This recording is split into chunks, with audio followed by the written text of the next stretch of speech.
Bismillahirrahmanirrahim. Assalamualaikum warahmatullahi wabarakatuh. Alhamdulillahi rabbil alamin. Wassalatu wassalamu ala ashrafil anbiya'i wal mursalin.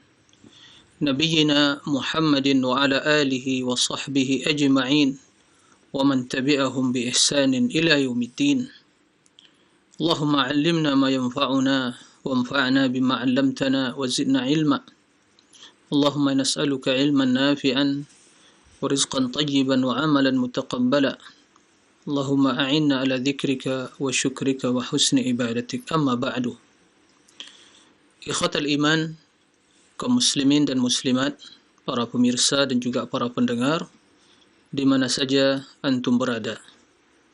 Semoga Allah tabaraka wa ta'ala senantiasa mencurahkan kepada kita semua rahmat dan karunia-Nya, serta senantiasa memberikan hidayah dan taufik kepada kita semua untuk selalu berjalan di atas tuntunan syariat agama yang kita cintai ini dalam rangka berubudiyah kepada Allah secara spesial di bulan yang penuh berkah ini. Kemudian salawat dan salam atau sebelumnya segala puja dan syukur hanya milik Allah tabaraka wa ta'ala yang alhamdulillah sampai detik ini kita masih diberi kesempatan untuk hidup bersama Ramadan. Kita masih diberi kesempatan untuk menikmati keindahan, kenikmatan, kelezatan iman, ubudiyah, ketaatan dan taqwa di dalam beribadah kepada Allah. Ini karunia, nikmat yang tentunya tidak akan bisa dibeli dengan dunia dan seisinya, yang hanya dirasakan oleh orang-orang yang tulus hatinya, benar keimanannya, mulia ketakwaannya, dan bersungguh-sungguh dalam mengibadati Allah Sang Pencipta. Alhamdulillah awalan wa akhiran wa zahira wa batina. Kemudian salawat dan salam mari kita perbanyak ucapkan, terutama di hari yang mulia ini, Yaumul Jumu'ah, untuk Nabi yang mulia sallallahu alaihi wasallam.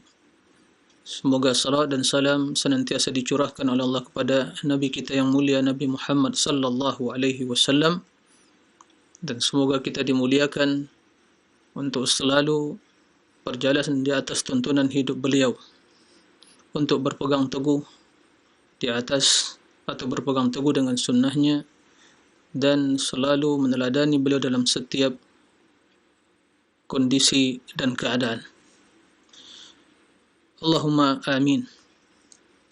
Ikhwatal iman, para pemirsa rahimakumullah. Seorang muslim hendaklah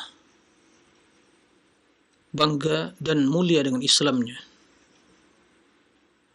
bahwa keislaman itu adalah kemuliaan yang sesungguhnya. Keislaman itu adalah kejayaan yang sesungguhnya. Keislaman itu adalah kemajuan. Keislaman itu menuntut agar kita semua menjadi manusia yang selalu berbuat kebajikan, baik dalam urusan dunia, apalagi urusan akhirat. Islam agama yang diridai Allah tabaraka wa ta'ala. Islam adalah agama yang tinggi, akan mengangkat derajat orang-orang yang beriman dan mengikutinya. Islam mengatur urusan dunia dan juga kehidupan kita dan akhirat kita. Segala kebaikan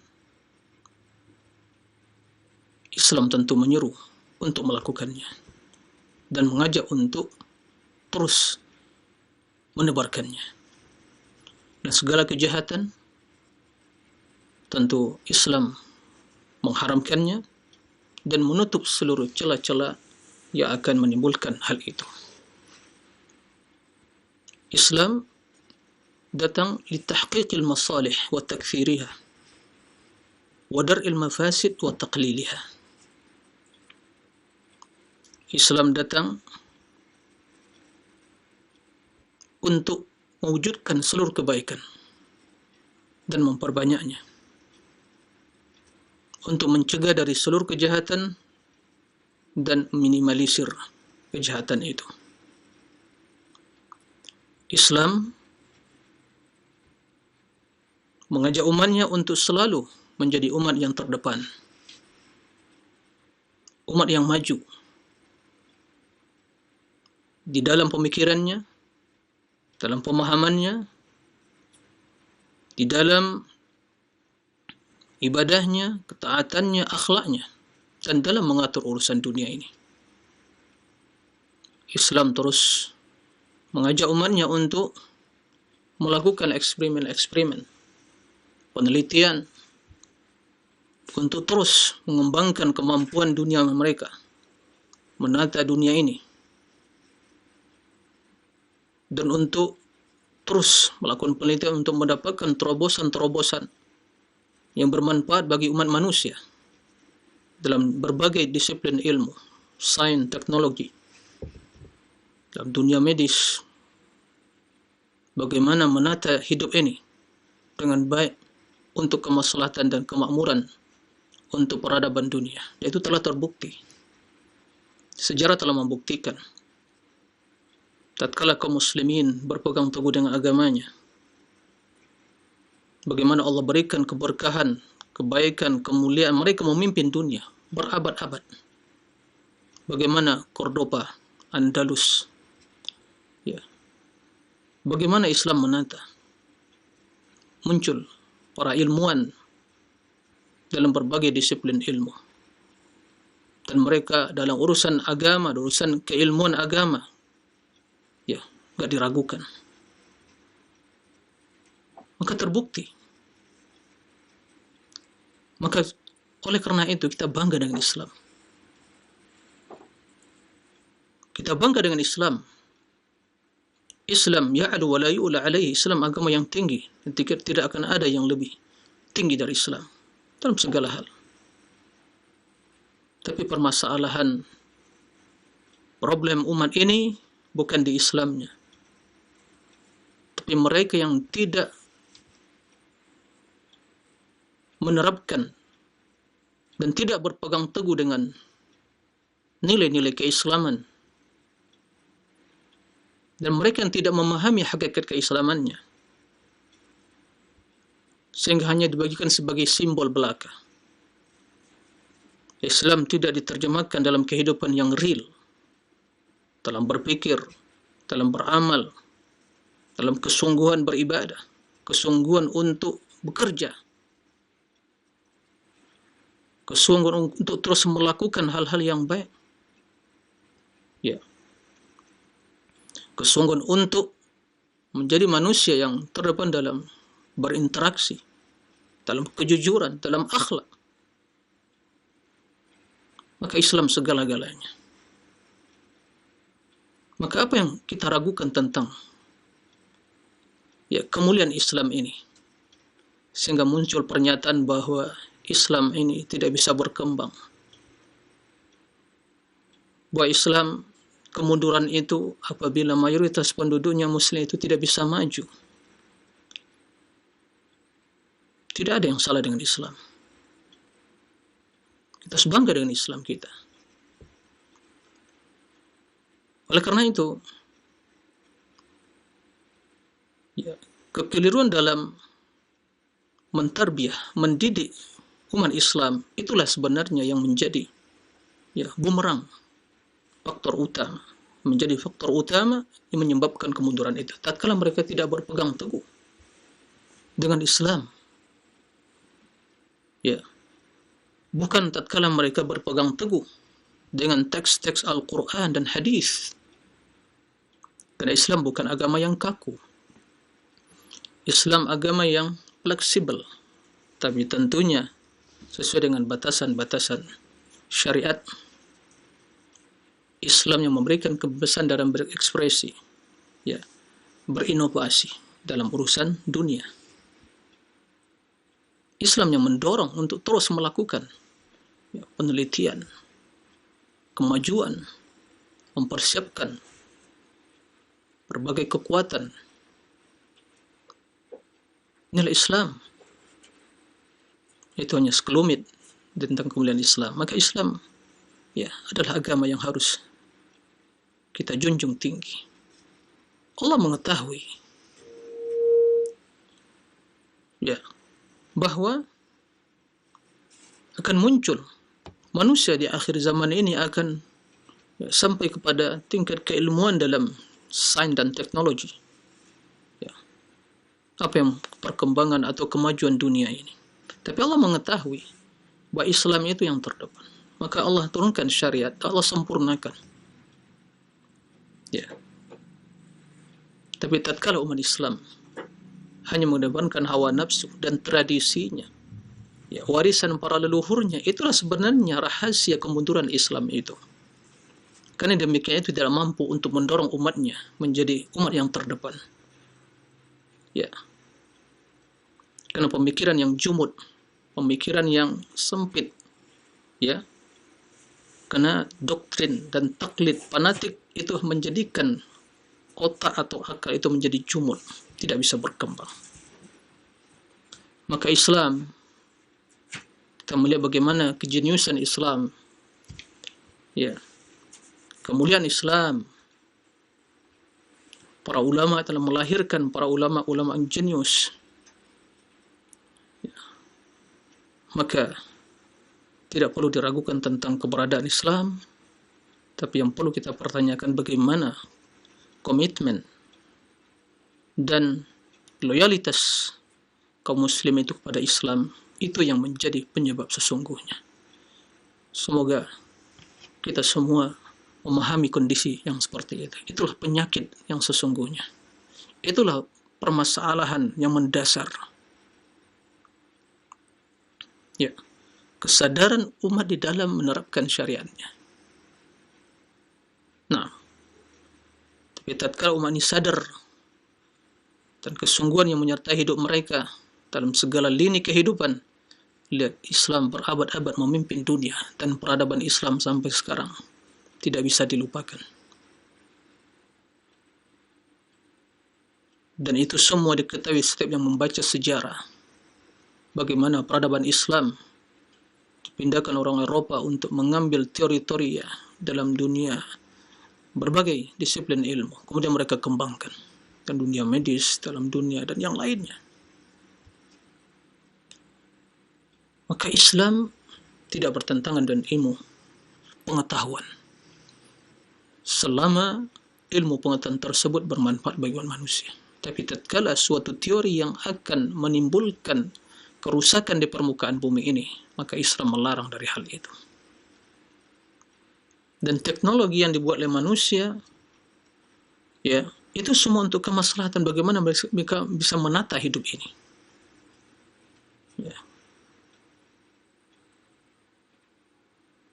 Bagaimana bisa mengatur hidup manusia, memberikan kemudahan, fasilitas yang bermanfaat.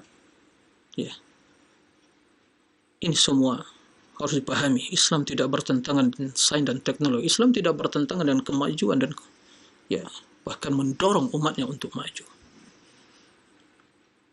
Para pemirsa kaum muslimin yang dimuliakan Allah tabaraka wa taala, semoga Allah tabaraka wa taala memberikan taufik dan hidayah kepada seluruh kaum muslimin, kepada para pemimpinnya untuk senantiasa menjadi panutan, untuk menjadi pelopor dalam kebaikan, sehingga kondisi dan keberadaan kita semakin baik hari demi hari. Kemudian juga perlu diingatkan pada kesempatan yang mulia ini untuk senantiasa kita bersungguh-sungguh di sisa-sisa 10 terakhir ini. Pada hari ini kita sudah masuk 22 Ramadan. Dan tentunya tidak akan lama lagi, bahkan tidak akan terasa, perjalanannya sangat cepat sekali. Ingat, kita akan hampir sampai kepada batas finish.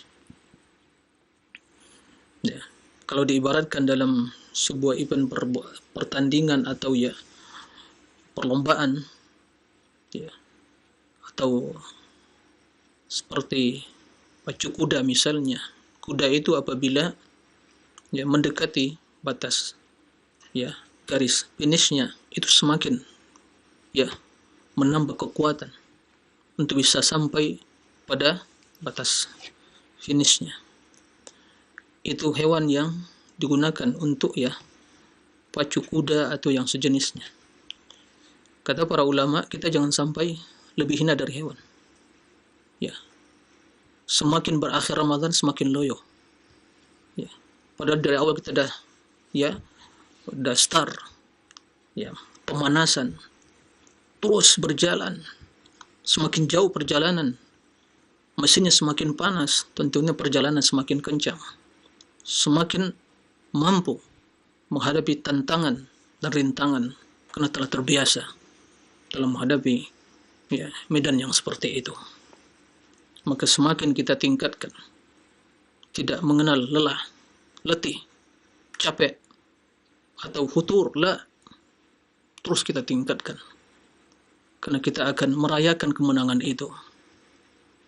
Akan merayakan kemenangan itu tatkala kita sampai kepada batas akhir dengan selamat dan meraih predikat takwa itu.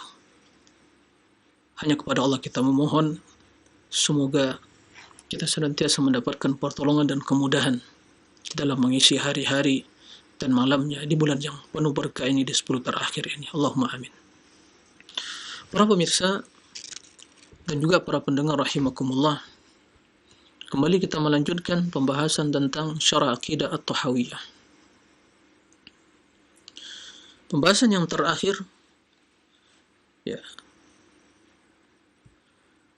yang berkaitan dengan pembahasan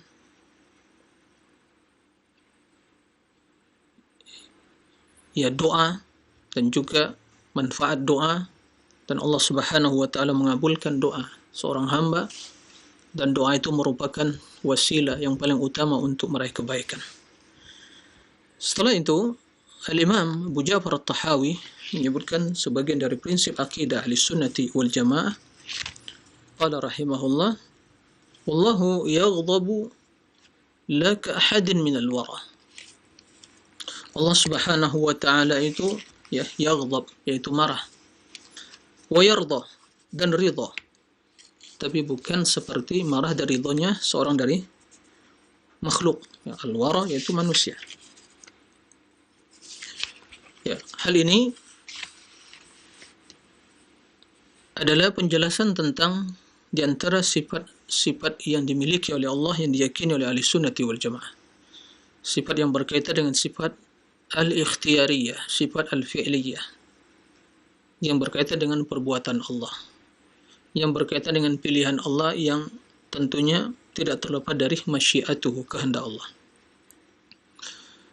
Sunnah ya meyakini, mengimani bahwa sifat itu ada yang berkaitan dengan zat Allah yang tidak terpisah dari zat Allah Subhanahu wa taala yang azali, abadi.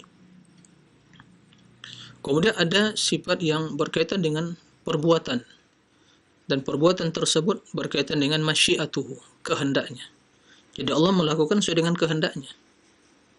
Nah, Allah melakukan sesuai dengan kehendaknya. Bila Allah menghendaki, Allah lakukan. Jika tidak, ya tidak dilakukan. Nah, di antara sifat tersebut, ya sifat ar-ridha wal ghadab. Ya. Allah murka dan marah kepada sebagian kaum, kelompok manusia, dan Allah juga ridha. Kedua sifat ini, al-ghadab wal ridha, adalah sifat yang dimiliki oleh Allah, tapi tidak sama dengan sifat manusia, karena kaidah yang diyakini oleh Ahlussunnati wal Jamaah adalah laisa kamitslihi syai' wa huwas samiul basir. Tidak ada yang serupa, suatu pun yang serupa dengan Allah, dan Allah Maha mendengar dan Maha melihat. Dan ini adalah akidah Ahlussunnah. Sehingga tatkala kita katakan Allah ridha, ya sesuai dengan kebesaran keagungannya. Bila Allah ridha kepada kaum, tentu Allah akan mencintainya. Tapi apakah selamanya dia atau mungkin ridha? Tidak. Kemudian apabila Allah marah kepada suatu kaum, apakah selamanya? Tidak. Karena bila mereka bertaubat, meninggalkan perbuatan dosa dan kufur yang menyebabkan kemurkaan Allah itu, kemudian mereka bertaubat, maka Allah akan ridha kepadanya yang sebelumnya Allah murka karena perbuatan dosa dan maksiat mereka. Begitu juga Allah ridha kepada suatu kaum yang soleh, yang taat, beribadah, kemudian dia berbuat dosa, maksiat, bahkan mungkin dia itu yang murtad, waliyazubillah, maka Allah sebelumnya ridha kepadanya, kemudian setelah itu murka karena dosa, maksiat dan perbuatannya. Maka ini berkaitan dengan masyiatuhu. Ya. Jadi marah dan ridha, ya, itulah dua sifat yang berkaitan dengan perbuatan Allah, ya, berkaitan dengan masyiatuhu subhanahu wa ta'ala, sesuai dengan kehendak Allah subhanahu wa ta'ala. Nah, dan ini telah terdapat dalam Al-Quran dan hadis yang menjelaskan tentang hal itu. Seperti dalam Al-Quran Allah subhanahu wa ta'ala menyebutkan, laqad radiyallahu 'anil mu'minin. Sungguh Allah telah ridha kepada orang yang beriman disebabkan keimanan mereka. Allah ridha. Ya. Qala subhanahu radiyallahu anhum wa radu an. Allah ridha kepada mereka dan juga mereka ridha kepada Allah. Dan Allah subhanahu wa ta'ala menyebutkan, ya, sifat ghadab, kemurkaan, ya, marah. Qala subhanahu, "Qul hal unabbi'ukum bi syarrin min dzalika mathubatan indallah." Naam, man la'anahu Allah wa ghadiba alaih. Katakanlah, apakah kalian mau aku kabarkan tentang yang lebih jelek dari hal itu, mathubatan sebagai balasan, min indillah, di sisi Allah, ya, man la'anahu Allah wa ghadiba alaih. Ya. Man la'anahu Allah wa ghadiba alaih, yaitu seorang yang dilaknat oleh Allah dan dimurkai oleh Allah. Itu tentu lebih jelek. Ya. Jadi Allah ridha dan Allah marah. Allah mencintai dan Allah memurkai, membenci. Nah, qala subhanahu wa ba'u bi ghadabin min Allah, dan mereka, ya, dengan perbuatannya mendapatkan kemurkaan atau amarah dari Allah tabaraka wa ta'ala. Wa qala an-nabiy sallallahu alaihi wasallam, ya, tentang nikmat penghuni surga. Dalam hadis tersebut Allah subhanahu wa ta'ala bertanya kepada penghuni surga setelah mereka dimasukkan ke dalam surga, nasallallahu yudkhilana al-jannah, semoga Allah masukkan kita ke dalam surga. Kemudian setelah berikan berbagai kenikmatan yang di dalamnya tidak bisa kita bayangkan, kemudian kata Allah subhanahu wa ta'ala, hal a'taitukum, sudahkah aku memberikan, ya, segala nikmat itu kepada kalian? Qalu na'am, mereka menjawab na'am. Qala fa inni uhillu alaikum ridwani fala askhatu alaikum ba'dahu abada. Setelah seluruh kenikmatan yang Allah berikan kepada mereka, kemudian Allah katakan, sesungguhnya aku akan melimpahkan kepada kalian keridhaanku, ya, akan diberikan oleh Allah subhanahu wa ta'ala, fala askhat alaikum ba'dahu abada, dan aku tidak akan murka lagi selama-lamanya kepada kalian. Ya. Wa ridwanullahi akbar, dan keridhaan itu lebih besar tentunya. Ini adalah akidah ahli sunnah yang wajib kita imani, bahwa Allah memiliki sifat ridha dan juga memiliki sifat kemurkaan. Dan hal ini, ya, sebagaimana yang diyakini ahli sunnah, berbeda untuk ahlul kalam tentunya dari kalangan al-kullabiyah wal asy'ariyah dan yang lainnya yang mentakwil sifat tersebut, ya, yang mengingkari. Kalangan Jahmiyah dan Mu'tazilah mengingkari sifat tersebut, sebagian mentakwil kemurkaan itu atau marah dan juga keridhaan itu bukan sifat Allah katanya, tapi sanksi itulah yang dikatakan marah, ya, dan kenikmatan itulah yang dikatakan ridha. Jadi mereka ingin mentakwil, ya. Ini jelas pendapat yang batil, karena Allah memiliki sifat marah Dan efek dari marah tersebut ada sanksi. Allah memiliki sifat ridha dan efeknya adalah al-ihsan, kebaikan dan kenikmatan. Jadi bukan kenikmatan itu yang ridha Allah, bukan sanksi itu yang kemurkaan Allah. Nah, baik. Khatul iman, para pemirsa rahimakumullah. Kemudian kata Imam Abu Ja'far At-Tahawi, la ka ahadin minal wara, bukan seperti seseorang dari makhluknya. Artinya bukan marah dan ridha Allah itu seperti ridha salah seorang dari makhluk.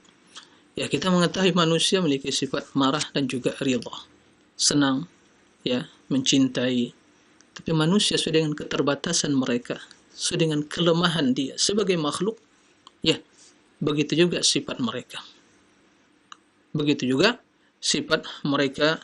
Adapun Allah Subhanahu wa taala, karena kemuliaan, keagungan merupakan sifat dzatiyatu, ya, sifat zat Allah tabaraka wa taala, maka tentunya sesuai dengan kebesaran dan keagungan Allah tabaraka wa taala. Ini akidah Ahlussunnah dalam semua sifat. Ya, dalam semua sifat. Baik. Itu yang berkaitan dengan perkataan Imam Abu Ja'far At-Tahawi rahimahullah. Kemudian setelah itu Imam Abu Ja'far At-Tahawi menjelaskan tentang salah satu prinsip dari prinsip-prinsip akidah Ahlussunnah yang berkaitan dengan sahabat Nabi yang mulia sallallahu alaihi wasallam wa radhiyallahu anis sahabati ajma'in. Ya. Qala rahimahullah,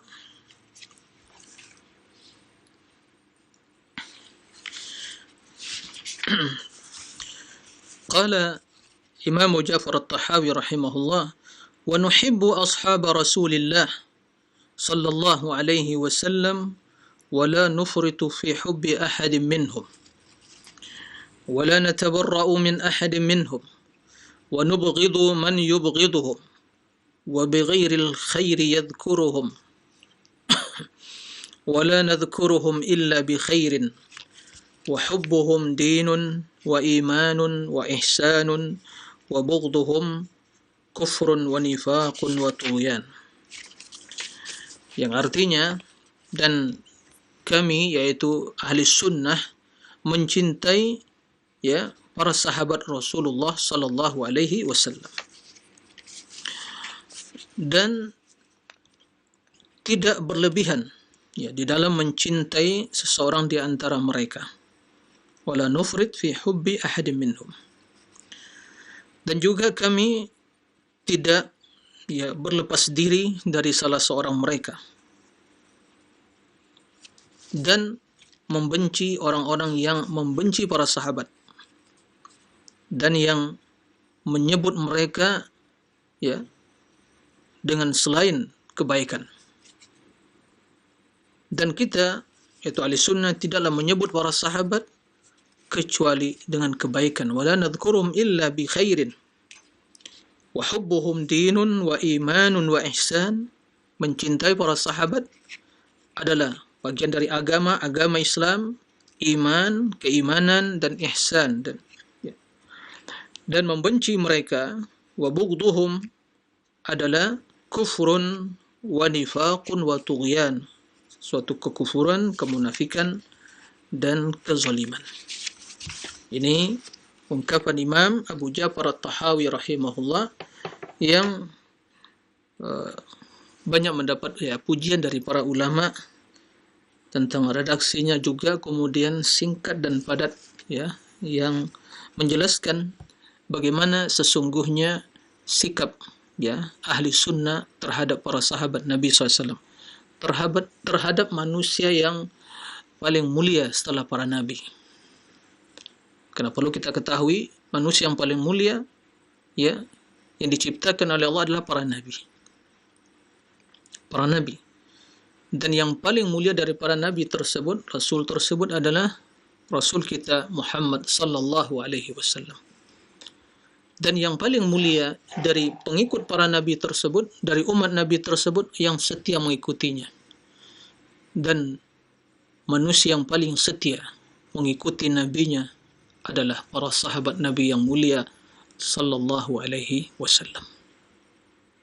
Maka mereka orang yang terbaik setelah para nabi. Mereka adalah orang yang paling mulia, ya, yang telah meraih seluruh kebaikan yang Allah janjikan untuk umat ini sebagai balasan terhadap, ya, persahabatan mereka bersama Nabi, as-suhbah, yang tidak Allah berikan kecuali hanya kepada mereka. Karena itu pilihan. Nabi diutus oleh Allah, itu pilihan Allah Subhanahu wa taala. Dan Allah, ya, memilih para sahabatnya sebagai pendamping Nabi yang berjuang bersama Nabi, membela agama Allah, membela sunnah Nabi sallallahu alaihi wasallam sampai Allah wafatkan mereka di atas iman dan taqwa. Maka bagaimana akidah ahli sunnati wal jamaah? Ya, secara global, sebelum kita jelaskan makna perkataan Imam Abu Ja'far At-Tahawi rahimahullah, akidah ahli sunnah, ya, secara umum tentang para sahabat Nabi sallallahu alaihi wasallam, ya, itu disimpulkan dalam 3 perkara. Yang pertama adalah mencintai seluruh para sahabat, ya. Dan yang dikatakan Imam Abu Ja'far At-Tahawi, wa nuhibbu ashab Rasulillah. Kita mencintai seluruh para sahabat Nabi tanpa terkecuali. Taib, siapa itu sahabat? Sahabat sebagaimana dijelaskan oleh Imam Ibnu Hajar tentang definisi mereka dalam kitab Al-Isabah fi Tamyiz as-Sahabah, yaitu mereka yang laqiyan Nabi sallallahu alaihi wasallam mu'minan bih wa mata alaihi, yang bersua dengan Nabi, ya.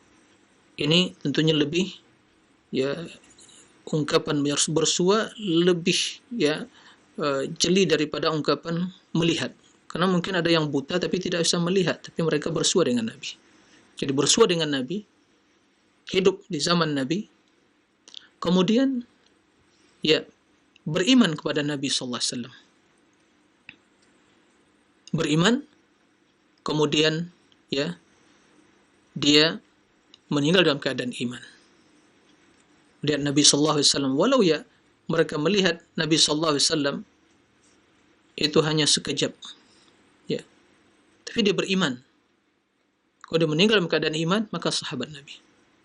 Adapun mungkin mereka yang melihat Nabi, hidup di zaman Nabi, tapi tidak beriman, maka dinamakan sahabat. Kendati dia mungkin, ya, setelah meninggalnya Nabi itu dia beriman, maka dinamakan muhadram. Ya. Baik. Jadi sahabat Nabi sallallahu alaihi wasallam adalah mereka yang hidup bersama Nabi, melihat Nabi, dan hidup bersama Nabi sallallahu alaihi wasallam, kemudian beriman dan meninggal dalam keadaan iman. Itulah sahabat. Nah, mereka wajib kita cintai. Karena itu adalah konsekuensi dari iman kita kepada Allah, kepada Rasulnya, dan kepada agama ini. Jadi ini yang pertama. Nah, kecintaan kepada mereka sahabat Nabi sallallahu alaihi wasallam. Yang kedua adalah memposisikan mereka sesuai dengan kedudukan mereka masing-masing. Ya, sesuai dengan urutan mereka dalam kemuliaan dan keutamaan tersebut. Tentunya yang paling mulia secara mutlak adalah Abu Bakar, kemudian Umar, kemudian Uthman, kemudian Ali radhiyallahu anhu nisahati ajma'in. Ya. Kemudian, ya, setelah itu mereka yang dari Ashabus Syura, ya, 6 dari Ashabus Syura, yang tersisa dari Ashabus Syura yang dipilih oleh Umar bin Khattab. Kemudian setelah itu yang tersisa dari 10 yang mubasysyirin bil jannah, yang dijamin masuk surga. Kemudian mereka ahli Badar dari kalangan muhajirin, ya, ahli Badar yang ikut perang Badar dari kalangan muhajirin. Kemudian ahli Badar yang ikut perang Badar dari kalangan Ansar. Kemudian mereka yang beriman, berinfak sebelum penaklukan kota Mekah. Kemudian setelah itu mereka yang beriman, berinfak, berjihad, ya, setelah penaklukan kota Mekah. Itu, ya, urutan keutamaan para sahabat tadi. Baik. Kemudian yang ketiga, ya, ini akidah Ahlussunnah secara umum, mereka, iman mereka pada para sahabat, ya artinya keimanan mereka tentang para sahabat adalah menuntut mereka untuk al-imsak amma syajara bainahum, yaitu menahan lisan, menahan diri mereka, ya, dari membicarakan tentang perkara-perkara atau perselisihan yang terjadi di antara mereka. Ya. Jadi mereka bukan menjadi, ya, hakim yang mengadili para sahabat. Ya, sehingga tatkala mereka berbicara tentang perselisihan terjadi di kalangan para sahabat, kemudian menimbulkan satu dari dua sikap, ya, mencelah atau mengkultuskan. Keduanya sikap yang salah. Tapi Ahlussunnah wal Jamaah kalaupun menjelaskan hal itu bagaimana menjelaskan bagaimana sesungguhnya sikap yang benar. Pertama, dikatakan bahwa mereka terjadi perselisihan di kalangan mereka karena perkara ijtihad, bukan karena masalah perebutan kekuasaan. Ya, bukan masalah itu, tapi karena masalah ijtihad. Mereka pantas berhak untuk pemimpin karena mereka orang yang ahli iman, ahli sabar, yang memiliki kriteria pimpinan tersebut. Tapi terjadi karena perkara ijtihad, dan dalam hal ini Ahlussunnah tidak ikut campur dalam urusan itu, menahan lisan mereka. Kenapa demikian? Karena sesungguhnya perkara tersebut telah berlalu dan tidak seorang pun dari kita yang pernah ikut serta menyaksikan kejadian itu, baik itu perang Jamal atau perang Siffin dan yang lainnya. Ya, kenapa kita harus mengikut serta atau mengotori lisan kita dalam membahas hal itu, sementara senjata dan pedang kita tidak ikut campur dalam hal itu? Ya, tilka ummatun qad khalat laha ma kasabat wa lakum ma kasabtum. Mereka umat telah berlalu. Mereka akan mendapatkan kebaikan dari amalan mereka, dan juga mereka mempertanggungjawabkan dari perbuatan mereka. Ini akidah Ahlussunnah. Nah, maka barang siapa yang, ya, membahas perkara tersebut dengan tujuan ingin mengetahui siapa yang benar dan salah, kemudian menghakimi, maka tidak keluar dari dua sikap yang kontradiksi. Keduanya adalah kebatilan.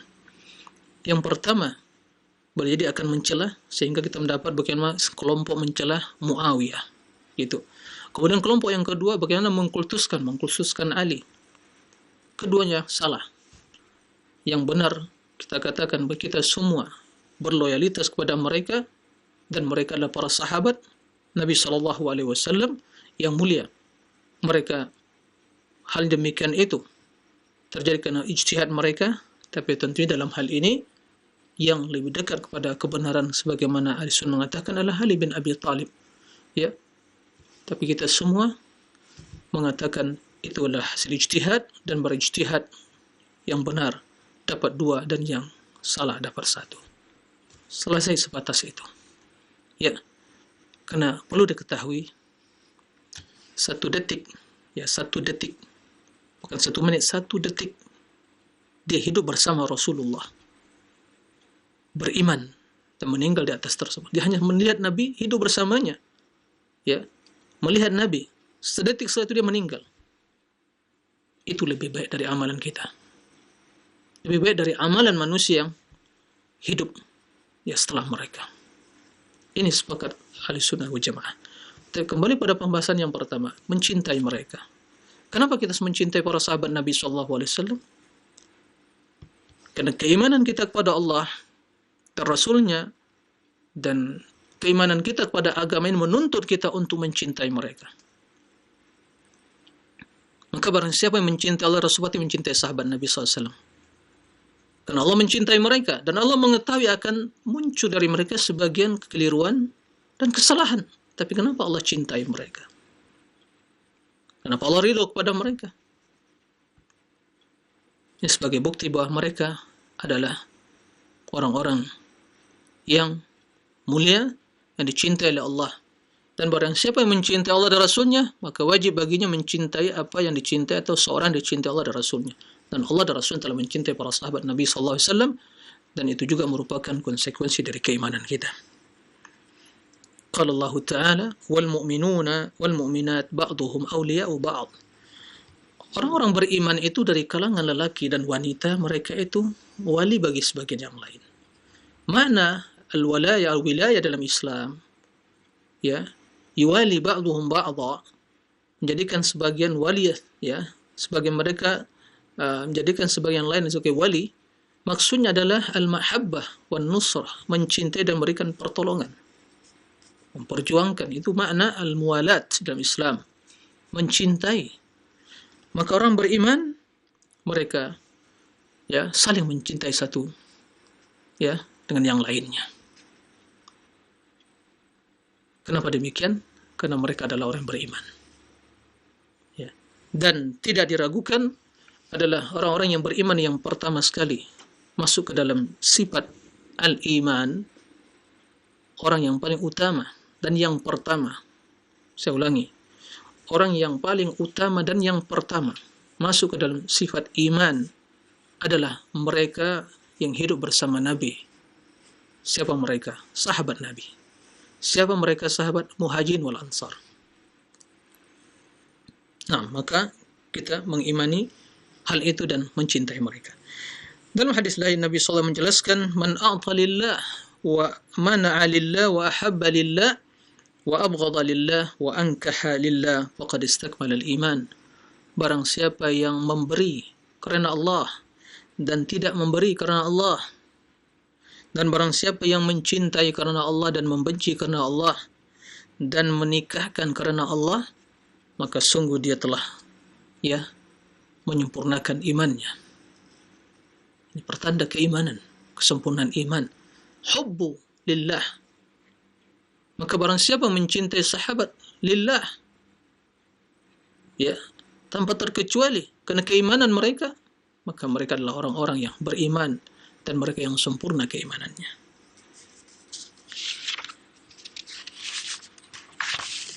Dalam hadis lain Nabi SAW menjelaskan, ayatul iman, ya, hubbu al-ansar, wa ayatul nifaq bughdul ansar. Mencintai atau tanda keimanan itu mencintai kaum Ansar, ya, penduduk Madinah yang beriman pada Rasulullah SAW, kaum Ansar. Wa ayatun nifaq bughdul ansar, dan membenci atau tanda kemunafikan itu adalah bughdul ansar, membenci para kaum Ansar. Timbul pertanyaan, kenapa kaum Ansar saja di sini? Lalu bagaimana dengan Muhajirin? Jawabannya tidak diragukan.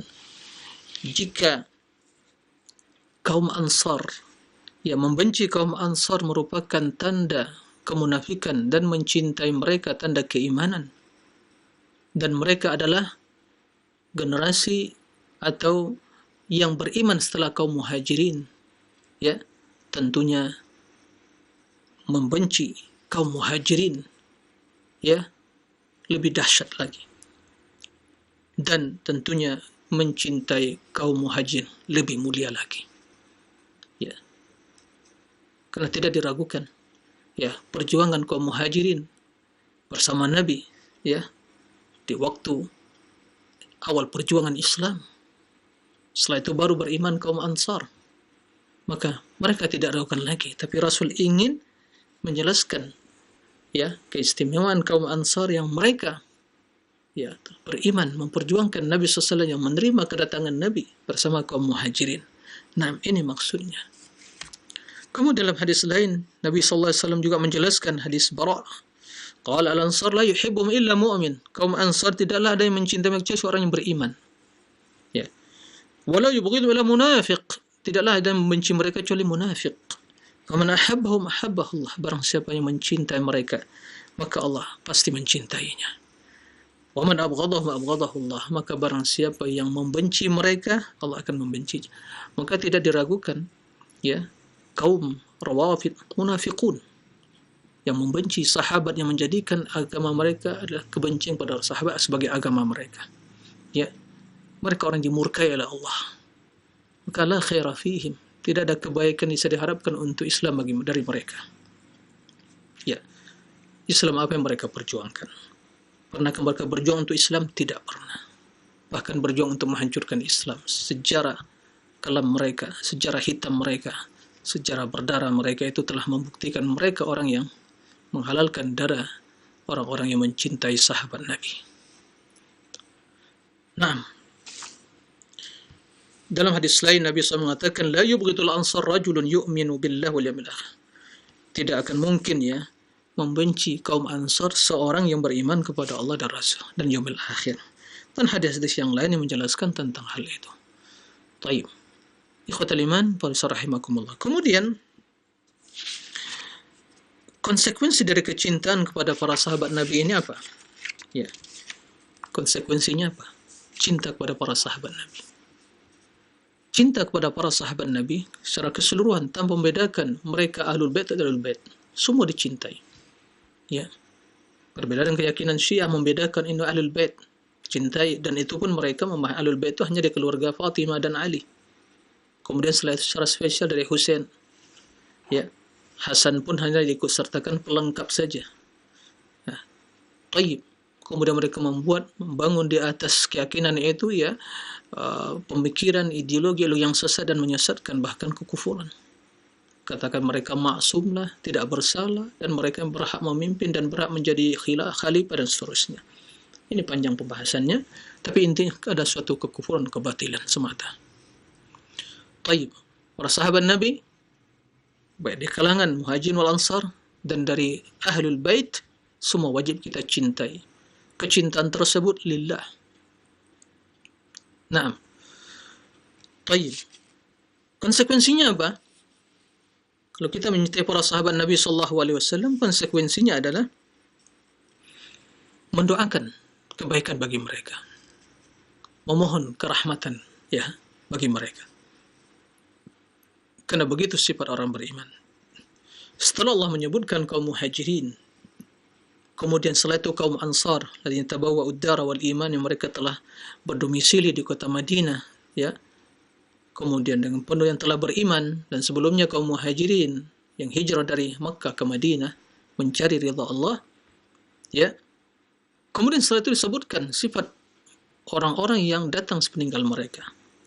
Walladzina ja'u min ba'dihim, dan orang-orang yang datang sepeninggal mereka, kaum Muhajirin wal Ansar. Bagaimana sikap mereka? Memiliki dua sifat. Hati yang tulus dan lisan yang selamat. Faqala subhanahu, walladzina ja'u min ba'dihim yaquluna rabbana ighfir lana wa li ikhwanina alladhina sabaquna bil iman wa la taj'al fi qulubina ghillan lil ladzina amanu rabbana innaka ra'ufur rahim. Orang yang beriman sebelum kami, Muhajirin wal Ansar, dan yang mengikuti mereka, ya Allah, jangan jadikan di hati kami kebencian terhadap mereka, kedengkian, kebencian terhadap mereka. Ya, ampuni kami ya Allah dan dosa-dosa saudara kami. Jadi lisan mereka selamat, hati mereka selamat.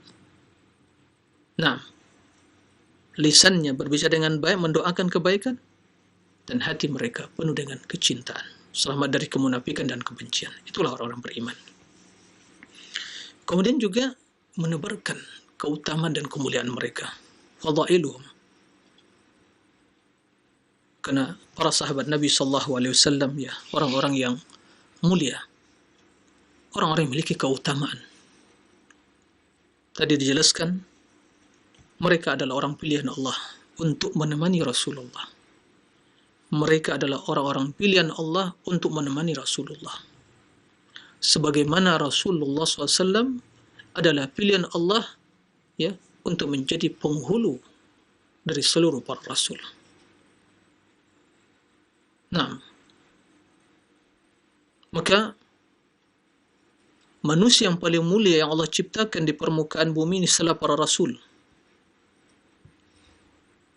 manusia yang paling utama, yang paling mulia semenjak Allah menciptakan Adam, Hawa, kemudian lahir keturunannya sampai detik dan sampai hari kiamat, mereka yang paling mulia, yang paling utama setelah para Rasul adalah sahabat Nabi, Muhajirin wal Ansar. Hada bi ijma' ahli sunnati muslimin. Gak ada perbedaan dalam hal itu. Sebagaimana kenabian itu adalah istifa'un minallah, ikhtiar, pilihan Allah. Allah memilih siapa yang berhak menjadi nabi. La yastafi minal malaikati rusulan wa minan nas. Allah memilih dari para malaikat sebagai utusan dan dari para kalangan manusia sebagai nabi. Dipilih sekian banyak manusia yang lahir di permukaan bumi ini, mulai semenjak Nabi Adam, Hawa, dan kemudian Allah menciptakan umat manusia sampai detik ini. Nabi Adam, Nuh, kemudian terus Ibrahim, dan nabi-nabi yang setelah itu, kemudian nabi dari Bani Israel, Ibrahim, Musa, Isa, kemudian sampai nabi kita yang terakhir, bahwa manusia yang paling mulia, pengikut para nabi itu adalah kaum muhajirin wal ansar, sahabat Nabi sallallahu alaihi wasallam. Naam. Itulah istifa min Allah azza wa jal. Sebagaimana dalam hadis sebutkan, inna Allah nadhara fi qulubil ibad. Abdullah bin Mas'ud mengatakan, inna Allah nadhara fi qulubil ibad fa wajada qalba Muhammadin khaira qulubin fastafahu li risalatihi. ثم نظر في قلوب العباد بعد محمد ووجد قلوب أصحابه خير القلوب فاختارهم لصحبته. Allah memperhatikan dari sekian makhluknya yang banyak, siapa yang paling baik hatinya, yang paling mulia. Ternyata Nabi Muhammad SAW dipilih oleh Allah untuk sebagai Nabi, mengemban risalah. Kemudian Allah perhatikan dari manusia yang diciptakan, pengikut para nabi tersebut, siapa yang terbaik hatinya? Ternyata para sahabat. Allahu Akbar. Para sahabat Nabi sallallahu alaihi wasallam. Makanya fakhtarahum li suhbatihi. Allah pilih mereka sebagai sahabat Nabi. Maka itu pilihan Allah. Makanya sahabat itu pilihan Allah, yang tentunya predikat sahabat itu tidak akan pernah didapatkan oleh seorang pun kecuali oleh mereka sampai yaumul qiyamah. Sebagaimana kemuliaan yang telah mereka raih tidak akan pernah digapai oleh manusia yang lahir setelah mereka sampai yaumul qiyamah, tapi mendekati atau mengikuti mereka. Ikhwatal iman para rahimakumullah. Allah Subhanahu wa taala menjelaskan keutamaan para sahabat Nabi sallallahu alaihi wasallam dalam surat Al-Fath, qala Muhammad Rasulullah. Muhammad itu utusan Allah. Walladzina ma'ahu, dan orang yang bersama mereka. Siapa yang bersama Rasul? Hanya ada dua golongan. Muhajirin wal ansar. Itu yang bersama beliau. Bagaimana sifat mereka? Asyidda 'alal kufar, tegas terhadap orang kafir. Tegas. Kemudian rahama bainahum, berkasih sama mereka. Tarahum ruk'an sujada, engkau mendapatkan mereka rukuk dan sujud, ahli ibadah, ahli ilmu, ahli ibadah. Allah sebutkan permisalan mereka di Taurat, di Injil, begitu Di akhir ayat Allah sebutkan apa yang Allah janjikan pada mereka. Qal wa'adallahu alladhina amanu wa amilus salihat lahum maghfiratun wa ajrun 'azim. Allah menjanjikan bagi orang-orang yang beriman, beramal saleh, di kalangan Muhajirin dan Ansar, dan semua orang yang tentunya beriman. Tapi di sini konteksnya, karena ayat tersebut tentang sahabat, maka mereka yang paling utama masuk ke dalam ayat tersebut. Faqala subhanahu wa'adallahu alladhina amanu wa 'amilus salihat lahum maghfiratu wa ajrun 'azim. Allah janjikan bagi orang-orang yang beriman dan beramal saleh, bagi mereka itu maghfirah, keampunan, wa ajrun 'azim, dan pahala yang agung. Subhanallah. Itu janji Allah bagi para sahabat. Dalam ayat Allah Subhanahu wa taala menjelaskan juga tentang sahabat Nabi SAW, was-sabiquna al-awwalun minal muhajirin wal ansar walladzina ittaba'uhum bi ihsan radhiyallahu anhum wa radu an. وَعَدَّ لَهُمْ جَنَّاتٍ تَجْرِي تَحْتَهَا الْأَنْهَارُ خَالِدِينَ فِيهَا أَبَدًا ذَلِكَ الْفَوْزُ الْعَظِيمُ. As-sabiqun al-awwalun, generasi yang awal dan pertama, mereka yang muncul pertama sekali dari kalangan umat Islam ini. dan yang pertama dari umat ini. Dari kalangan muhajirin wal ansar. Inilah yang namakan salaf. Karena mereka yang mendahului kita. As-sabiq, yang mendahului kita. Al-awwal, yang datang awal dari kita. Itulah salaf. Ya. Nah, setiap mereka yang mengikuti generasi sahabat tadi, ya, mereka menisbatkan diri kepada mereka dalam beragama. Itulah manhaj salaf. Jadi bukan ya ajaran, bukan aliran, bukan pemikiran, ya, sehingga sebagian memahami ajaran teologi salafi macam-macam kata mereka begitu. Ini yang tidak paham tentang hakikat manhaj salaf. Bedakan, ini manhaj yang benar. Adapun kaum muslimin yang mereka berusaha beragama untuk mengikuti mereka, tentunya banyak kekurangan juga. Sebagaimana Islam yang mulia ini, yang melakukan Islam macam-macam perilakunya. Apakah kita akan mencela madhabus salaf? Apakah kita akan mencela manhaj salaf, madhabus salaf? Madhabus salaf itu konsep cara beragama, ya, bukan kelompok tertentu. Maka semua yang beragama, memahami syariat Islam ini, memahami Al-Quran dan Sunnah, mengikuti bagaimana cara beragama para sahabat di zaman Rasul, yang Allah ridhoi mereka, yang diperintahkan untuk mengikutinya, itulah konsep hidup kita. Dan ini wajib diikuti. Ya, wajib diikuti.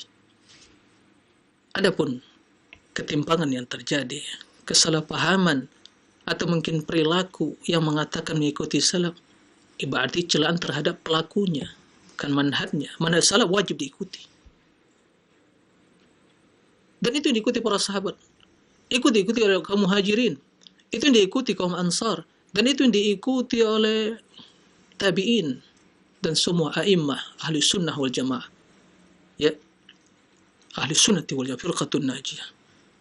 Mereka, al-muhajirin wal ansar. Abu Darda pernah berwasiat, kullu amalin lam yata'abbadhu. Naam. Al-muhajirin wal ansar fala tata'abbadu bih.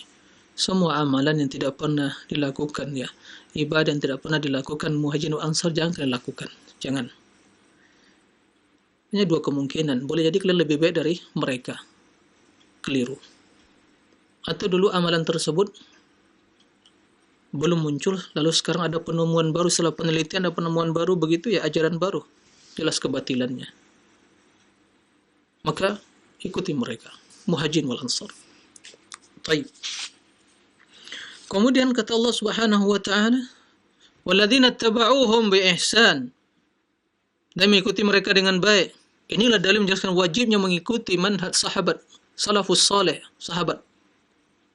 Karena itu bukan pemikiran, bukan sebuah konsep hasil penemuan, ya, Imam Ahmad bin Hanbal, atau mengatakan mungkin Ibnu Taimiyah atau Muhammadul Wahhab. La, ini konsep hidup. Bagaimana dulu para sahabat hidup bersama Rasul, menerapkan ajaran Islam, itu menjadi acuan kita.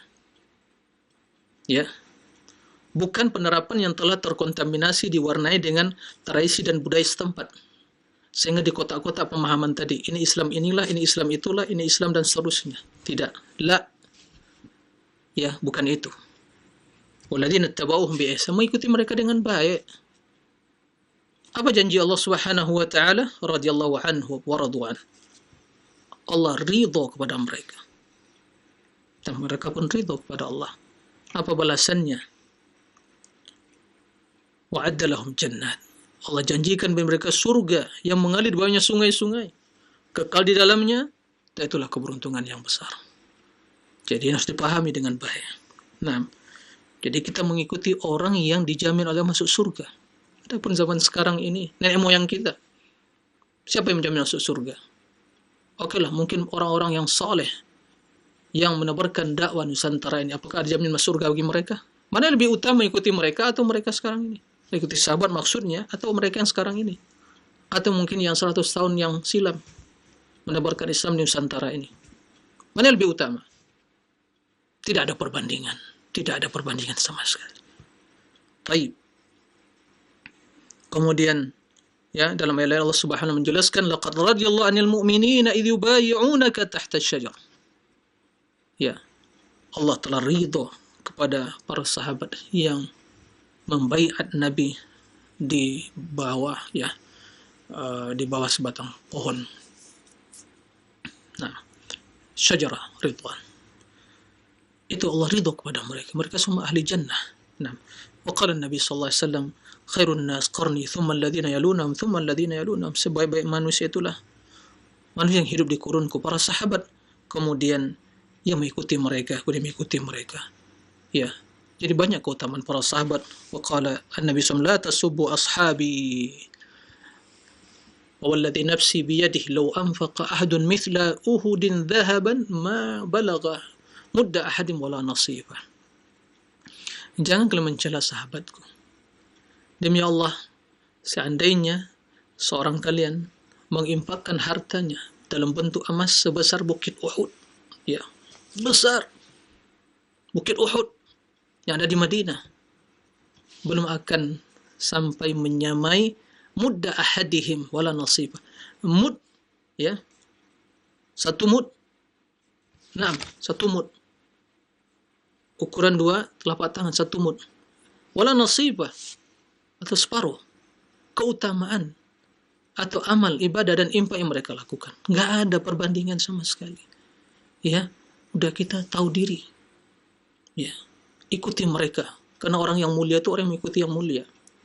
Ya, orang yang sengsara celaka, orang yang tidak mau mengikuti orang yang mulia. Silakan, hanya 2 pilihan, mau jadi yang mulia atau sengsara. Baik.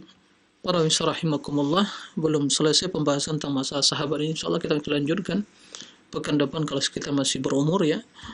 Tapi waktu membatasi, kita cukupkan sampai di sini. Mudah-mudahan bermanfaat dan semoga Allah senantiasa merahmati kita semua. Allahumma amin. Demikian, wallahu a'lam. Nah, baik, syukron, jazakallahu khairan, barakallahu fiik kepada Ustaz yang sudah memberikan materi insyaallah bermanfaat untuk kita semua.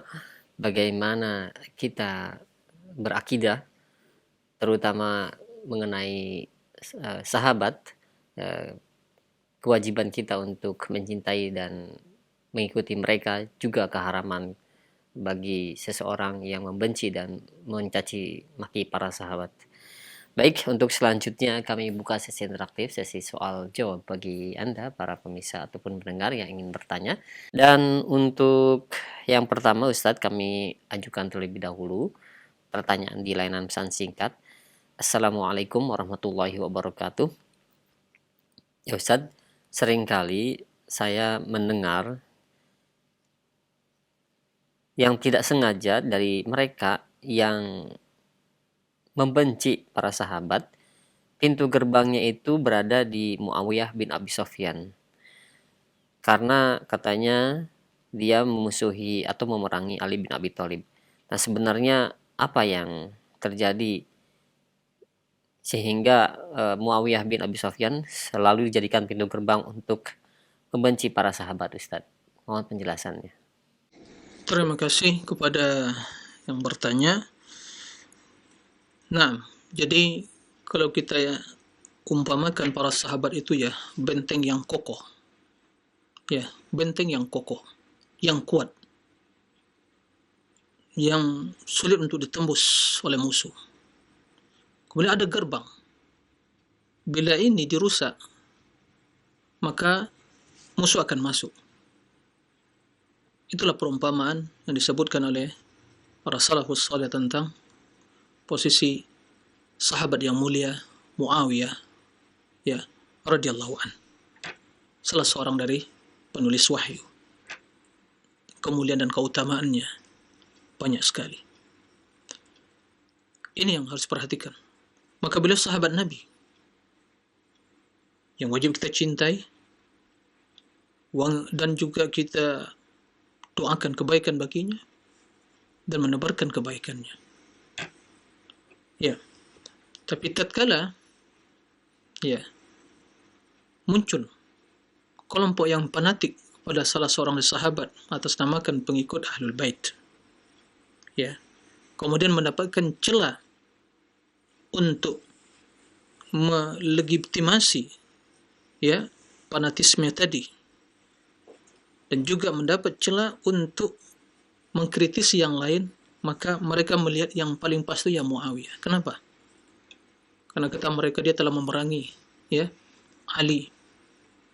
Ali itu ya wasiat yang menerima wasiat Nabi.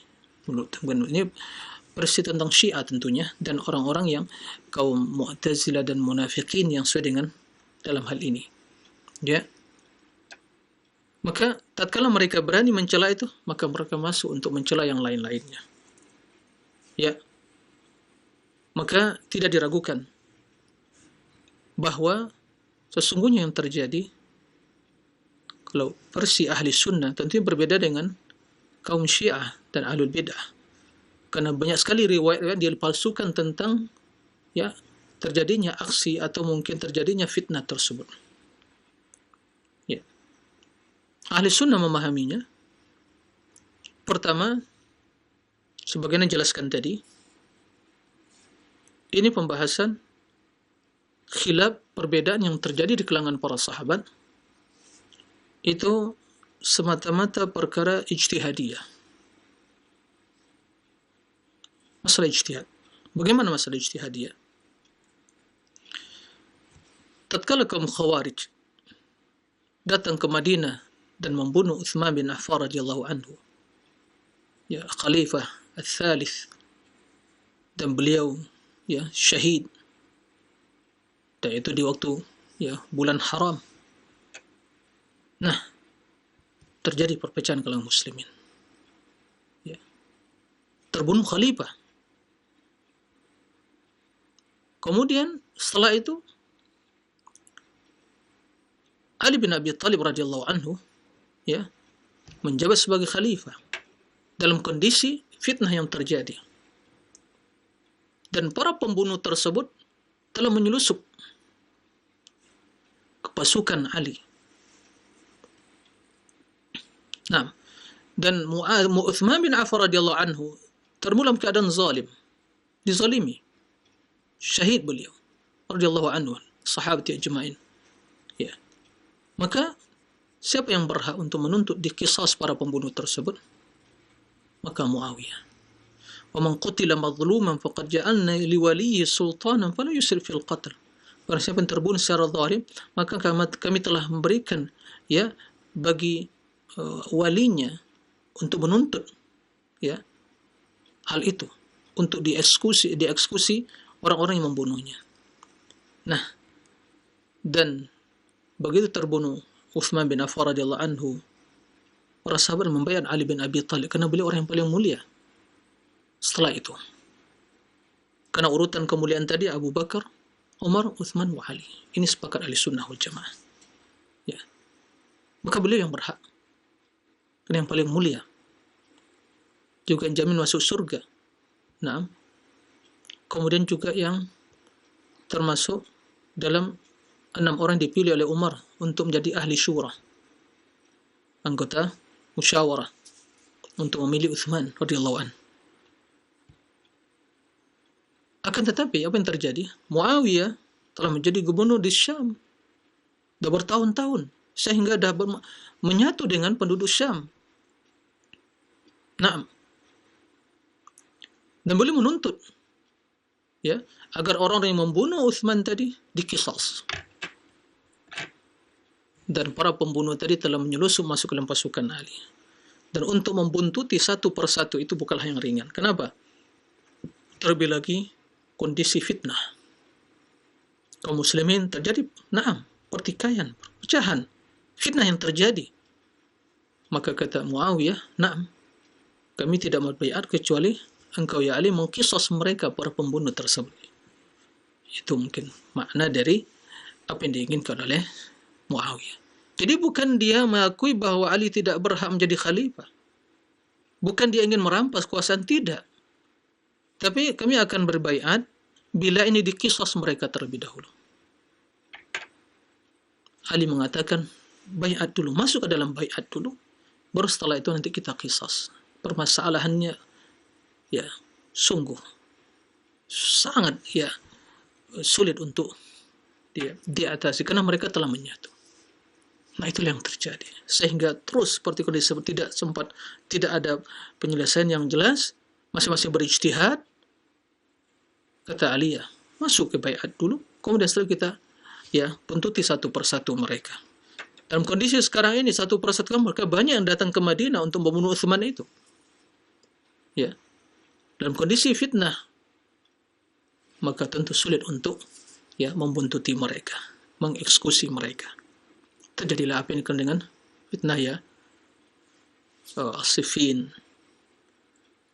dan sebelumnya juga terjadi Ma'rakatul Jamal, semua, dan itu bukan karena Aisyah Ummul Mukminin dengan untanya Jamalnya kan begitu untuk ingin berperang, tidak, tapi ingin menyelesaikan. Tapi disitulah masuk para penyulusup, para munafikin tadi. Nah, di situ mereka yang menyulut api permusuhan tadi. Ya, itu yang terjadi. Walhasil juga terjadi perangan Siffin. Banyak yang mati dan meninggal, terbunuh, perangan tersebut tumpahan darah. Kemudian terjadilah sulh perdamaian dari pihak Ali dan pihak Muawiyah radhiyallahu anhu sahabat ajma'in. Kemudian setelah itu keluar dari disebabkan hal yang seperti itu kaum Khawarij, dan tetap bersama Ali orang-orang yang mengkultuskan atau mungkin para pengkultus, dan juga bersama Ali mereka yang ikut dalam pasukan tersebut. Walhasil singkat ceritanya adalah begitu Ali radhiyallahu anhu meninggal, kemudian setelah itu dibayar anaknya Hasan, kemudian hanya kurang lebih 6 bulan Hasan radhiyallahu anhu menyerahkan kepimpinan itu kepada Muawiyah, maka dikenallah Amul Jamaah. Yang menjadi pertanyaan bahwa apakah Muawiyah radhiyallahu anhu juga mampu mengkisos mereka para pembunuh setelah menjadi raja atau khalifah atau pemimpin setelah itu? Juga tidak mampu, karena permasalahan tidak semudah yang dibayangkan. Walhasil intinya mereka adalah semua ijtihad. Karena dalam demikian tentu para ulama menyebutkan bahwa tentu ijtihad Ali yang dalam ini lebih mendekati kepada kebenaran, lebih tepat. Maka radhiyallahu anhu sahati ajma'in. Hanya sebatas itu bagi kita boleh membicarakan. Adapun menghakimi, kenapa membuat kamu perangi Ali? Ali bukannya khalifah dan seterusnya. Ini Anda siapa? Siapa? Kok menghakimi siapa? Tilka ummatun qad khalat. Laha ma kasabat. Umat telah berlalu, kemudian dia akan mendapatkan kebaikan yang lakukannya, juga akan mempertanggungjawabkan perbuatan mereka. Kita akan tidak ditanya, tidak akan ditanya tentang mereka, tapi akan ditanyakan tentang perbuatan kita. Akan ditanya, loh, kenapa kamu mencela sahabat? Makanya tatkala Umar bin Abdul Aziz ditanya tentang Muawiyah dan terjadi fitnah tentang masalah Siffin tersebut, apa yang katakan beliau? Tilka dima'un, tahharallahu sayfi min para uridu an aqbisa lisani fiha. Itu darah yang tertumpah, Allah selamatkan senjata dan pedang saya tidak ikut campur dalam hal itu. Maka saya tidak ingin menodai lisan saya ikut campur dalam membicarakan hal itu. Subhanallah, perkataan yang agung sekali dari Umar bin Abdul Aziz yang tahu kedudukan para sahabat. Tentang kemuliaan Muawiyah banyak sekali. Jadi itu maksud gerbang. Di situ mulainya ahlul bidah mulai mencela, berani mencela sahabat. Oleh karena itu mari kita kembali kepada akidah yang benar. Banyak para sejarawan, apalagi di kalangan Orientalis atau mungkin orang kafir atau mungkin orang-orang yang ahlul kalam, orang-orang sekuler, itu menjadikan itu. Kata mereka riset penelitian tentang dia sejarah, tapi mereka tidak mengindahkan bagaimana prinsip yang harus dimiliki oleh seorang yang ingin membaca sejarah para sahabat. Yang pertama yang harus dipahami, harus seorang mengetahui posisi mereka dan posisi dirinya. Anda berbicara tentang orang-orang yang Allah turunkan Al-Quran tentang kehidupan dan perihal ahwal mereka. Anda siapa? Anda orang kemarin sore mungkin juga tidak hafal Al-Quran. perjuangan untuk Islam siapa? Apa? Mungkin tidak bisa baca Al-Quran. Mungkin tidak lurus baca Al-Qurannya, nggak hafal hadis, tidak tahu siapa nama sahabat, siapa yang berjuang bersama Rasul. Perjuangan mereka. Tidak tahu diri. Wahai orang-orang yang berani, ya, dan artinya harus katanya mereka secara ilmiah, ya, secara efektif dan semua, enggak. Atau secara jujur bicara tentang masalah sejarah, teori dan sejarah dan pendekatan histori macam-macam kata mereka yang ilmiah. Tidak. Anda siapa? Makanya prinsip Ahlussunnah dalam bicara tentang masalah para sahabat, mereka pertama memposisikan yang kita bicarakan siapa dan Anda yang berbicara siapa. Itu para sahabat. Ya Allah jamin, baca dulu keutamaan mereka. Tapi bukan berarti mereka tidak keliru. Mereka tidak bersalah karena mereka manusia. Mereka bukan maksum. Mereka manusia. Salah dan benar. Tapi kesalahan mereka itu, ya, sebagaimana kata ulama, yaghmuru fi buhuri hasanatim. Ya, tenggelam dalam lautan samudera kebaikan mereka. Ya, ini harus dipahami. Oleh karena itu, ini pembahasan panjang tentang masalah keutamaan sahabat dan juga fadailuhu Umar, kemudian Muawiyah radhiyallahu anhu. Tapi apa yang disampaikan tadi mungkin bisa ya berikan pencerahan kepada kita. Begitulah sikap kita Ahlussunnati wal Jamaah. Nah, demikian Allahu a'lam. Jawaban yang telah disampaikan oleh Ustaz. Dan selanjutnya kami berikan kesempatan untuk Anda yang ingin bertanya di layanan telepon. Silahkan. Ya, silahkan. Halo. Waalaikumsalam warahmatullahi wabarakatuh. Dengan siapa di mana? Dengan hamba Allah di Tangerang. Iya, pertanyaannya. Assalamualaikum Pak Ustadz, ini Ana mau bertanya. Katanya ada orang berpendapat kalau misalnya saya itu ada orang sunnah, tapi masih mengerjakan kebid'ahan, tapi dia mengerjakan sunnah. Katanya berprinsip seperti ini, orang sunnah bukan salaf, orang salaf udah pasti sunnah. Itu apa maksudnya Pak Ustadz? Mohon penjelasannya Pak Ustadz. Assalamualaikum. Nah, silakan Ustadz. Baik. Terima kasih atas pertanyaannya. Jadi, pertama, dia mengaku sebagai ahli sunnah, tapi masih doyan mungkin hal yang bid'ah, gitu ya. Ini ya hal yang kontradiksi ya. Ya. Masih sengaja melakukan hal-hal yang tidak ada tuntunannya, perkara-perkara yang bid'ah, baik dalam akidah atau mungkin dalam hal amaliyah. Ya. Ahli sunnah, kenapa namakan ahli sunnah? Karena dia bukan ahli bid'ah.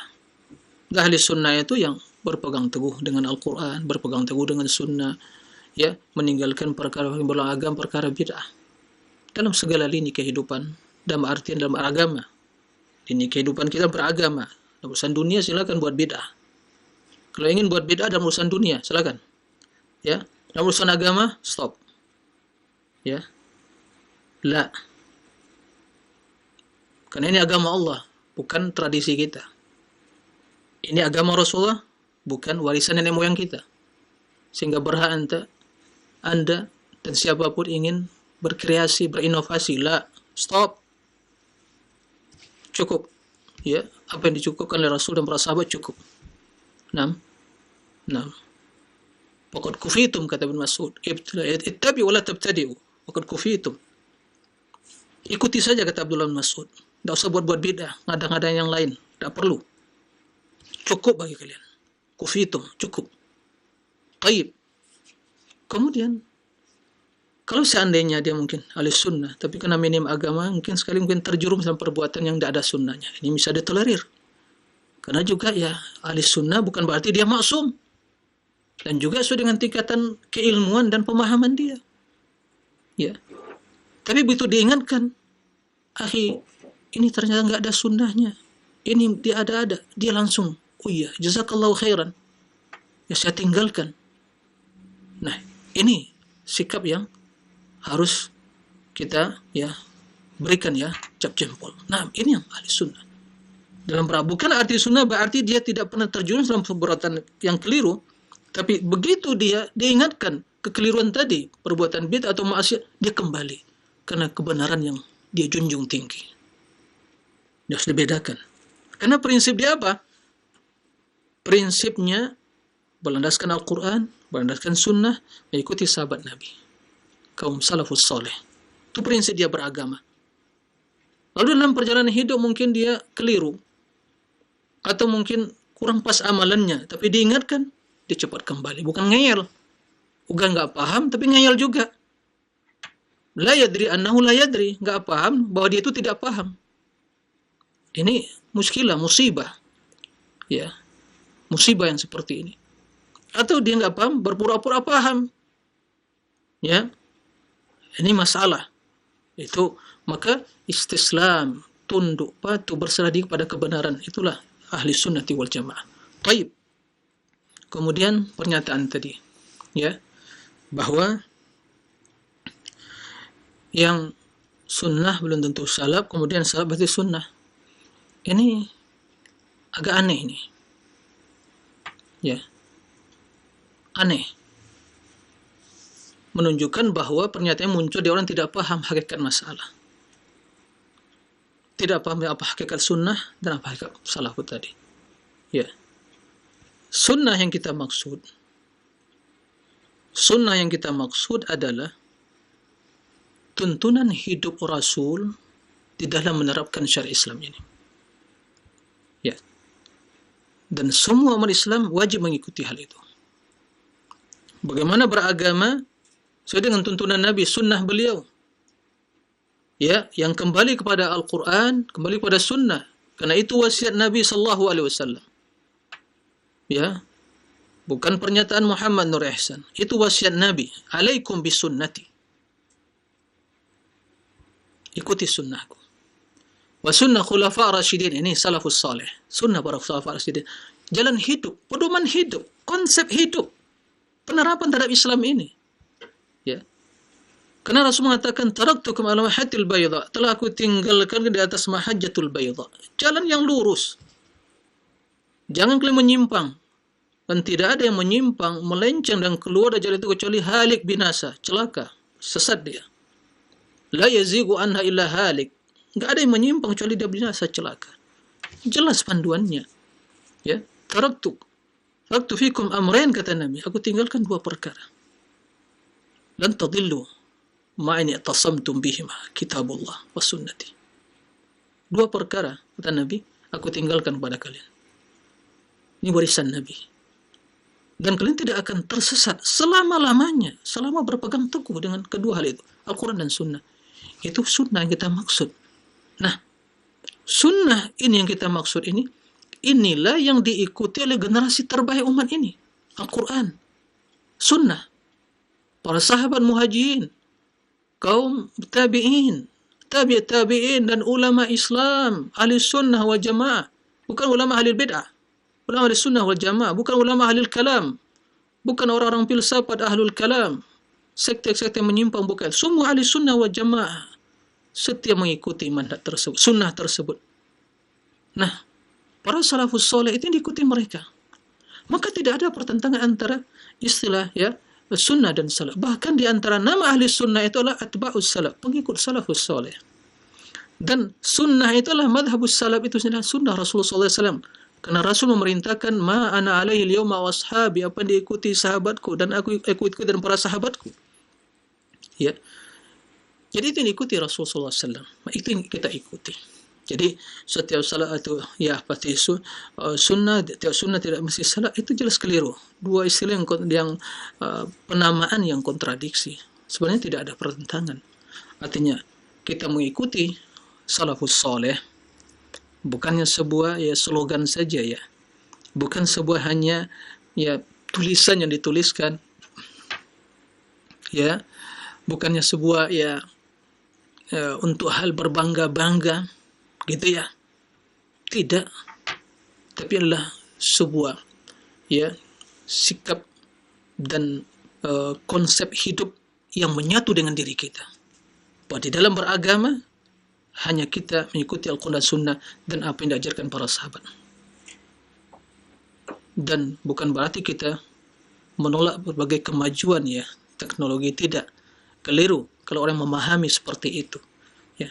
Tapi kita menolak berbagai penemuan dan eksperimen atau ekspresi atau mungkin ya inovasi dalam urusan agama. Itu yang kita tolak. Ya, kendati kecanggihan teknologi sekarang, ya, itu memudahkan kita mengamalkan agama, bukan berekspresi untuk mengamalkan agama. Wasilah, sarana, teknologi, sains dan berbagai ilmu pengetahuan sekarang kita gunakan untuk mengamalkan agama, bukan mengotak-atik agama, bukan merubah-rubah, bukan untuk berekspresi, ya, dalam menerapkan agama, dalam zikir, dalam ibadah, begitu ya, enggak, bukan itu yang dimaksud. Jadi harus dipahami. Banyak enggak paham hal yang seperti ini, maka menuduh, kalau begitu ya, kok jumut cara berpikirnya. Enggak ada yang jumut, kita berpikiran yang terbuka, ya. Tapi kita tidak mengkultuskan akal seperti kaum Mu'tazilah, kaum filsafat, kaum rasionalis. Tapi kita juga tidak main perasaan dengan hati, tapi kita dengan ilmu, sesuai dengan al-haq, kita tekstual dan kontekstual. Tekstual kita memiliki teks nas Al-Quran, kontekstual kita memahami. Dari tekstual tadi kita pahami, kemudian kita memberikan jawaban solusi terhadap problematika umat dan masalah-masalah kontemporer yang terjadi.